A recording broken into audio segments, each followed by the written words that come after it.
माध्यमाशी बोलताना जे सुरेश धस यांनी बैठकीमध्ये काय काय प्रकार घडला हे पूर्णपणे मीडियाला सांगितलं आहे.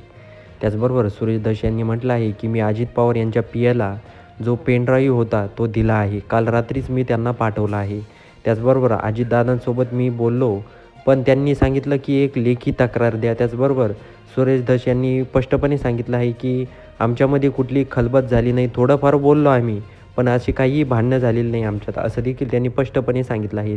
त्याचबरोबर अजित पवार यांनी आश्वासन दिलं आहे की मी जे कोणी संतोष देशमुख यांचे गुन्हेगार आहेत त्यांना कठोरची कठोर त्यांना फासावर लटकवल्याशिवाय मी शांत बसणार नाही, असा शब्द देखील अजित पवार यांनी दिला आहे. त्याचबरोबर सुरेश धस आणि जे धनंजय मुंडे आहे यांच्यामध्ये बाचाबाची झाल्याचं दिसून येत आहे. त्याचबरोबर त्यांनी सुरेश धस यांनी स्पष्टपणे सांगितलं की धनंजय मुंडे यांनी सांगितलं का तुम्हाला आमच्यामध्ये वाद झाले म्हणून, मग तुम्ही कसं म्हणू शकता आमच्यामध्ये काहीही झालं नाही, उगाच मीडियावाल्यांनी भांडणं लावू नका, असं देखील सुरेश धस यांनी बोललं आहे. त्याचबरोबर अजित पवार यांनी संपूर्ण जे अधिकारी आणि आमदार होते सर्वांची बैठक घेतली. त्याचबरोबर जे बजरंग सोनवणे आहेत त्यांनी म्हटलं आहे काही दिवसातच मी रेल्वे आणली. आत्ताच मी 4 महिन्यापूर्वी निवडून आलो आहे, तर मी 4 महिन्यातच रेल्वे आणली इथं आणि अजून कामांचा मी शुभारंभ इथं करणार आहे. मी विमानतळ पण आणणार आहे इथं, असं देखील बजरंग सोनवणे यांनी माध्यमाशी बोलताना म्हटलं आहे.